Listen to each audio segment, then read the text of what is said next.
তোমাদেরকে আজকে একটা গল্প শোনাবো। গল্পটা হলো রাজা। এক রাজা ছিল, রাজার ছিল তিনটি রানী। আর রানী মানে ওই রানীর বাচ্চা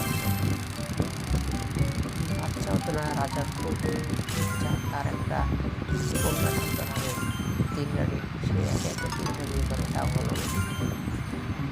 কিন্তু একদিন রাত সে একদিন ভ্রমণ করতে পারে, জঙ্গলে যায়।